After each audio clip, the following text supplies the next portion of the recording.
Welcome to citizens pulse. నేను మీ రాజేష్.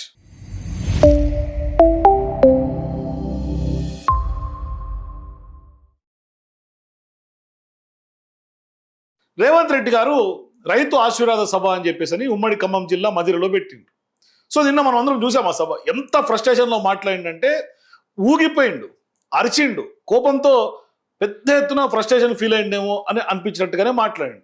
ఇక ఆయన కంట్రోల్ తప్పిండు అని అనుకోవాలి ఒక రకంగా చెప్పాలంటే. మరి ఎందుకు కంట్రోల్ తప్పిండు ఏంటి అనేది ఆయనకు తెలియాల. అయితే ఆయన మాట్లాడినటువంటి మాటల్లో ఆయన ఇరుక్కుపోయిండు. అంటే 2 నిమిషాల్లోనే సెల్ఫ్ గోల్ వేసుకుంటారు రేవంత్ రెడ్డి గారు అని చెప్పాలి. ఎందుకు సెల్ఫ్ గోల్ వేసుకుంటారని మీరు అడగొచ్చు. మరి నిజంగానే రేవంత్ రెడ్డి గారు సెల్ఫ్ గోల్ వేసుకున్నారు అని మీరు భావిస్తే కూడా మీ అభిప్రాయాల కింద నాకు కామెంట్స్ చెప్పండి. అట్లాగే వీడియో నచ్చితే లైక్ చేయండి, మీ మిత్రులకు కూడా షేర్ చేయండి.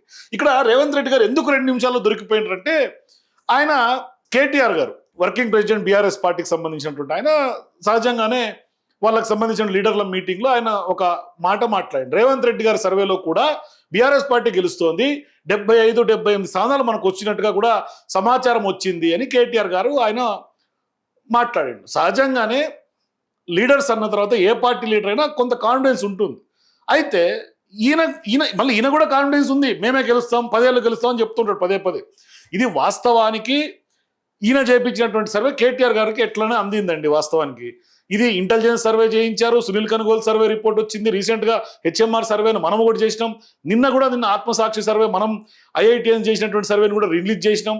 సో ఇట్లా వరుసగా 2.5 సంవత్సరాలు గడిచిపోయింది. కాబట్టి ఇవాళ 6 గ్యారెంటీల అంశం ఏంటి, పబ్లిక్ ఏమనుకుంటున్నారు, 3 తెలంగాణలో ఏ విధంగా ఉంది అని సహజంగా అన్ని సర్వే సంస్థలు, కొంత పార్టీల అధ్యక్షులు, ముఖ్యమంత్రి కూడా చేయించుకుని ఉంటాడు.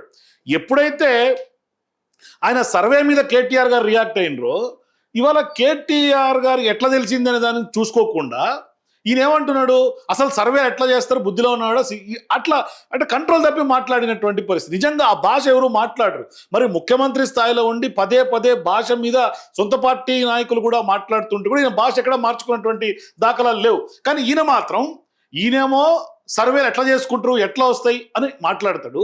కొద్దిసేపటికే ఆయన ఏమంటాడు, నేను జోస్య అని చెప్తున్నా, 2029లో ఎన్నికలు వస్తాయి, ఇన్ని సీట్లలో మేము గెలుస్తాం, ఖచ్చితంగా కార్యకర్తలు గెలిపిస్తారని ఈయన చెప్తాడు. అంటే ఎట్లా అంటే వాళ్ళు చెప్పిందేమో తప్పు, ఈయన చెప్తేనేమో ఒప్పు. అంటే మంది చేస్తేనేమో వ్యభిచారం, ఈయన చేస్తేనేమో సంసారం. అట్లా తయారైంది రేవంత్ రెడ్డి గారి పరిస్థితి. ఈయనండి ఒకసారి, కాంగ్రెస్ ఓడిస్తాం, కాంగ్రెస్ రేవంత్ రెడ్డి సర్వే చేసుకుంటే మేం గెలుస్తున్నామని వచ్చిందని మాట్లాడుతున్నాం. అన్నం తినేటోడు ఎవడన్నా ఎన్నికలు ఎన్నడు ఉంటాయో తెలియకుండా, ఎవడు పోటీ చేస్తాడో తెలియకుండా, ఏ రిజర్వేషన్ ఉంటుందో తెలియకుండా, ఎన్ని సీట్లు పెరుగుతాయో తెలియకుండా, ఎన్నికలలో ఏం చెప్తామో తెలియకుండా ఎన్నికల సర్వేలు చేసి ఎవడు గెలుస్తాడో నిర్ణయిస్తాడంట. సో ఆయన మాట్లాడిన మాటలు వింటే నిజంగా నవ్వు వస్తుంది. ఒక సీనియర్ పొలిటీషియన్ రాష్ట్రానికి ముఖ్యమంత్రిగా చేసి, ఒక పార్టీకి ఆయన అప్పట్లో అధ్యక్షుడిగా పనిచేసినటువంటి ఆయన, టీపీసీ చీఫ్గా పనిచేసినటువంటి ఆయన, క్యాండిడేట్ తెలియకుండా, కాన్స్టిట్యున్సీలు తెలియకుండా, పబ్లిక్ ఏమనుకుంటారో తెలియకుండా సర్వేలు చేసిండ్రా అంటే నిజంగా ఇలా ఎవరైనా కూడా ఇవాళ కాన్స్టిట్యున్సీలు పెరిగినా, లీడర్లు ఏ క్యాండిడేట్ టికెట్లు వస్తాయని ముందే చెప్పకపోయినా ప్రజల్లో మూడైతే మారదు కదా. ఇదే తెలంగాణలో ఉన్నటువంటి పబ్లికే కదా అప్పుడు కూడా ఓటేయాలి. ఒకవేళ కాన్స్టిట్యున్సీలు పెరగొచ్చు కాక, ఇలా ఆయన చెప్పినట్టు 180 190 ఎన్నైనా కానీ కాన్స్టిట్యున్సీలు, ఎన్ని కాన్స్టిట్యున్సీలు అయినా ఇదే తెలంగాణ పబ్లికే కదా రేవంత్ రెడ్డి గారికి ఓటేయాల్సింది. ఆ బేసిక్ సూత్రం ఎట్లా మర్చిపోతుండే ఈయన? పైగా ఈయన రాష్ట్రానికి ముఖ్యమంత్రి. మరి ఇప్పటిదాకా ఈయన పర్ఫార్మెన్స్ ఎట్లా ఉంది అని గ్రౌండ్లోకి వెళ్ళి చెక్ చేసుకోలేదు ఇప్పటిదాకా. కనీసం మరి సునీల్ కనుగోలు సర్వే అని ఎట్లా బయటకు వస్తుంది? సరే, ఒకవేళ ఈయన చెప్పినట్టుగా ఎట్లా చెప్తారు, బుద్ధిలో వల్ల సర్వేలు ఎట్లా మీరు నమ్ముతారు అని ఈయన అంటుండు కదా. మరి హెచ్ఎంఆర్ సర్వేని రీసెంట్గా ఒక సర్వే వస్తే కాంగ్రెస్ పార్టీ సోషల్ మీడియా వాళ్ళు ఆ హెచ్ఎంఆర్ సర్వేని కాంగ్రెస్ పార్టీకి అనుకూలంగా వచ్చింది, కాంగ్రెస్ పార్టీ గెలుస్తుంది అని చెప్పి వీడియోలు చేసి సోషల్ మీడియాలో ఎందుకు పెట్టిర్రు? నేను ఆ వీడియోని చేసి చూపించిన కదా మీకు, ఎట్లా కాంగ్రెస్ పార్టీ సోషల్ మీడియాలో సర్క్యులేట్ చేస్తుంది అనే విషయాన్ని కూడా నేను మీకు అందరికి చూపించిన కదా. మరి అప్పుడు ఎందుకు చేసుకున్నట్టు? దాంట్లో బీఆర్ఎస్ గెలుపు కన్ఫామ్గా చెప్తూ ఉంటే కాంగ్రెస్కి వ్యతిరేకంగా ఉన్నటువంటి రిపోర్ట్ని అనుకూలంగా ఇచ్చిందని ఎందుకు చెప్పుకోవాల్సి వచ్చినటువంటి అవసరం వచ్చింది? అంటే ప్రచారం అయితే చేసుకోవాలి, కానీ సర్వేని మాత్రం పబ్లిక్లోకి వచ్చి తప్పు పట్టాలి. ఇట్లా ఉంది పరిస్థితి. సరే, ఇప్పటిదాకా గడిచినటువంటి 10 ఏళ్లలో కేసీఆర్ గారు బీఆర్ఎస్ పార్టీకి సంబంధించి పెద్ద ఎత్తున రైతు బంధు ఇచ్చినప్పటికీ కూడా, ఎన్ని వేల కోట్లు ఇచ్చినా కూడా దేశంలోనే నెంబర్ 1గా ఇచ్చినప్పుడు కూడా ఆయన ఎప్పుడు కూడా రైతు ఆశీర్వాద సభలు పెట్టుకోలే. కానీ ఇలా రైతు ఆశీర్వాద సభ అని పేరు పెట్టి జనం వచ్చిండ్రా అంటే బస్సులన్నీ ఖాళీ. ఆ ఖాళీ బస్సులు చూడండి ఎంత నవ్వుల పాలు అయిపోయింది నిజంగా రేవంత్ రెడ్డి గారు.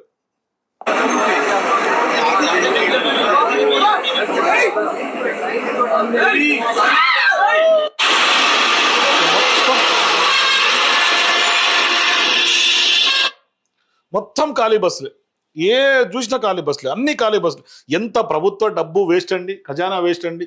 మీరు ఈడ పెట్టిన డబ్బులు, వేస్ట్ చేసిన డబ్బులు ప్రజలకు ఇచ్చుంటే రైతులు ఇంకో 10 కుటుంబాలు బాగుపడేవి కదా.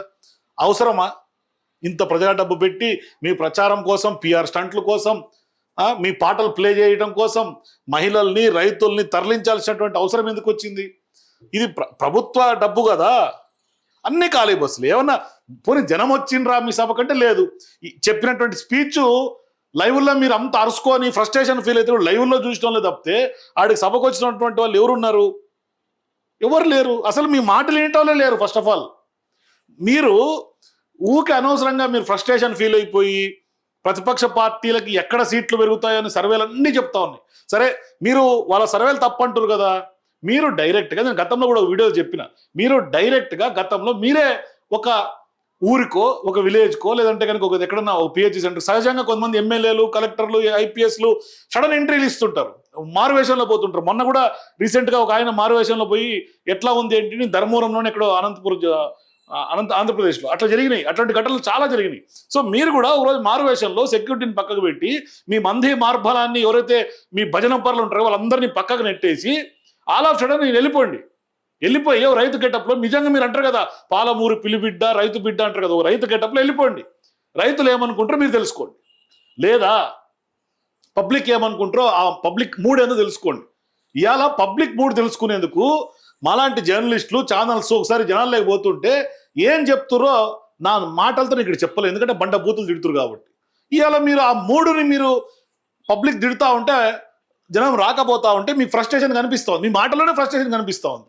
పొద్దున్న లేస్తే హరీష్ రావు గారు పార్టీ మారుతాడు అంటారు. ఆయన ఏమో నేను మారను మొర్రో అని ఆయన మొత్తుకుంటుంటాడు.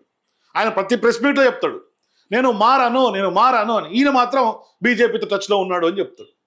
అది ఈయనకు చెప్పిండ్రా? ఎవరైనా వచ్చి చెప్పిర్రా? బీజేపీ నాయకులు ఏమైనా కన్ఫర్మేషన్ ఇచ్చిర్రా? లేకుంటే ఈయన ఏమన్నా చూసి వచ్చిండా పోయి ఏమన్నా? ఊకే బట్టగాల్సి మీ దేశుడే. అంటే ఇదంతా మైండ్ గేమ్ పాలిటిక్స్ అన్నట్టు, చాలా క్లిస్టల్ క్లియర్గా మైండ్ గేమ్ పాలిటిక్స్. లేదంటే కాళేశ్వరం అట నీళ్ళు ఇవాళ కన్నెపల్లి పంపులు ఆన్ చేస్తాయట, గుర్లు కొట్టుకుపోతాయట. అరే అటువంటిది ఏం లేదు అని ఇంజనీర్లు చెప్తున్నారు, అందరు చెప్తున్నారు, ప్రతిపక్ష పార్టీగా ఉన్నటువంటి బీజేపీ పార్టీ నాయకులు కూడా చెప్తారు. కానీ రైతులకు మీరు చేస్తుంది ఏంది? అసలు మీరు సభలు పెట్టి ఏం చేశారో చెప్పండి. ఈ 2.5 సంవత్సరాల్లో మీరు ఏం చేశారో చెప్పండి. అంటే గడిచినటువంటి 30 నెలల్లో మీరు ఏం చేశారో చెప్పకుండా 24 గంటలు అదే తిట్ల పురాణం తప్పితే పశుపతి అంటారు, ఇంకోటి అంటారు. ఎందుకు అవసరం ఏమొచ్చింది? మీరు రైతులకు కానీ ఇవాళ రైతు కృతజ్ఞత సభను మీరు పెట్టి ఆశీర్వాద సభను పెట్టుకున్నారు కదా, మరి రైతులకు మీరు ఏం చేశారో స్వయంగా చెప్పండి. ఆ రైతులతో నలుగురితో ఇంట్రాక్షన్ తీసుకోండి, ఫీడ్బ్యాక్ తీసుకోండి రైతులతో. మరి లేట్గా వేసినరో ముందుకు వేసినరో, వేసుడైతే వేసారు కదా, పైసలు అయితే పడ్డాయి కదా, సరే పోని. మీరు పైసలు వేసారు కదా, నాట్లు వేయటానికి డబ్బులు ఇచ్చిర్రు, నాట్లు వేయటానికి నీళ్ళేవి. మీరు డబ్బులు ఇచ్చి నీళ్ళు ఇవ్వకపోయినా మీదే ఫెయిల్యూర్ కింద లెక్క కదా. ఇలా నీళ్ళు ఇచ్చే పరిస్థితి లేదు, మోటార్ ఆన్ చేయమంటే చేసే పరిస్థితి లేదు. మరి మీరు మాత్రం రైతు ఆశీర్వాద సభ అని చెప్తున్నారు. ఒకసారి చూడండి. మా వాళ్ళందరూ రేవంత్ రెడ్డి మీటింగ్కి వెళ్తున్నారు, చూడండి బస్సు అంతా నిండిపోయి ఉంది బాగా. చూడండి బస్సు అంతా నిండిపోయింది బాగా అని చెప్పి రీల్స్ చేసి రేవంత్ రెడ్డి గారి మీటింగ్ పోతున్నామని వాళ్ళే నవ్వుకుంటా రీల్స్ చేసి సోషల్ మీడియాలో పెడుతున్నారు. ఇది ఎవరు షూట్ చేసి ఇది కూడా కాదు, వాళ్ళే పెట్టుకుంటా ఉన్నారు. నిజంగా ప్రజల డబ్బు ఎంత వేస్ట్ అవుతుంది చూడండి.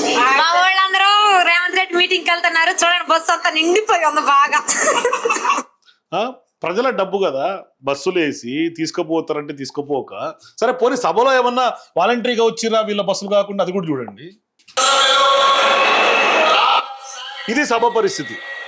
మాట్లాడుతుంటే ఒక్క మనిషి లేడు అక్కడ, అది అన్ని ఖాళీ కుర్చీలే. ఇది ప్రతి సభలో ఇదే పరిస్థితి. మొన్నటికి మొన్న మిడ్జిల్ సభ చూసినాం కదా, మిడ్జిల్ సభలో ఈయన ఏరియల్ షాట్ పెట్టుకుంటూ మాట్లాడుతుంటూ వెళ్ళిపోతున్నారు చూడండి, అందరూ నీళ్ళ బాటిల్ ఎత్తుకొని వెళ్ళిపోతున్నారు. మళ్ళీ ఇది పరిస్థితి. ప్రజల సొమ్ము నీళ్ళ బాటిళ్ళు కాటన్లు ట్రైన్ ఎత్తుకుపోతుంది. మిడ్జిల్ సభలో అయితే ఆయనే డ్రోన్ షాట్ తీపించుకుంటూ పైకి వెళ్ళి, ఆ పైన ఇట్లా టెంట్లకు పైన వేలే మొత్తం ఖాళీ కుర్చీలే చూడండి. అన్ని టెంట్లు, ఇన్ని టెంట్లు వేసారు కదా, ఒక్క టెంట్ మెయిన్ టెంట్లో ఉండాలి కదా, ఆడా ఖాళీ, పక్కన టెంట్ అది ఖాళీ, అన్ని ఇది మెయిన్ టెంట్ ఖాళీ, పక్కన టెంట్ ఖాళీ, టెంట్లన్నీ ఖాళీ. ఇది పరిస్థితి. పోనీ ఈ స్పీచ్ ఏమైనా లాస్ట్లో వచ్చినప్పుడు ఏమైనా జనాలు వెళ్ళిపోయారంటే మొదటి నుంచి ఇదే పరిస్థితి. అదిగోండి స్టార్టింగ్ ఇంకా ఆయన చెప్తున్నాడు, జిల్లా ఇన్ఛార్జ్ మంత్రివర్యులు అవన్నీ చెప్తున్నాడు ఆయన, అంటే వెల్కమ్ చేస్తున్నాడు స్పీచ్. వెల్కమ్ స్పీచ్కే జనాలు లేరు.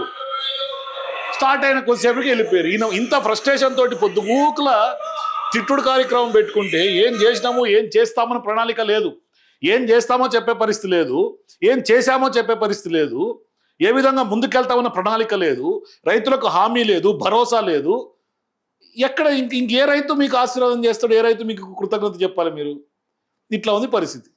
ఇదంతా ఒక ఎత్తు అయితే ఆయనకైనా ఎట్లిరికిండి చూడండి. ఈనాడు నేను చెబుతున్న ఎన్నికల జోస్యం 36 నెలల ముందు ఖమ్మం గడ్డ మీద నుంచి నేను చెప్తున్నా, రాబోయే ఎన్నికలు 2028 డిసెంబర్లో జరగవు, 2029 మే జూన్ మాసంలో మన శాసనసభ ఎన్నికలు జరుగుతాయి. తెలంగాణ రాష్ట్రంలో ఉన్న 17 పార్లమెంట్లు సీట్లు 26 పార్లమెంట్లుగా మారుతాయి. 119 ఉన్న శాసనసభ నియోజకవర్గాలు 182కు పెరుగుతాయి. ఈ రోజు చెప్తున్నా, 182 శాసనసభ నియోజకవర్గాలలో 117 సీట్ల పైన గెలిచి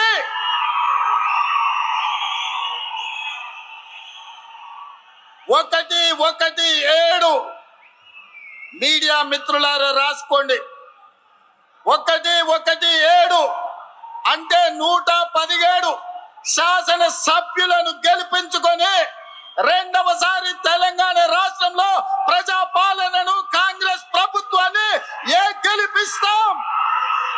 రాముడు మీద, భద్రాచలం రాముడు మీద ఆనా, ఇది ఖమ్మం కాంగ్రెస్ కార్యకర్తల మాట.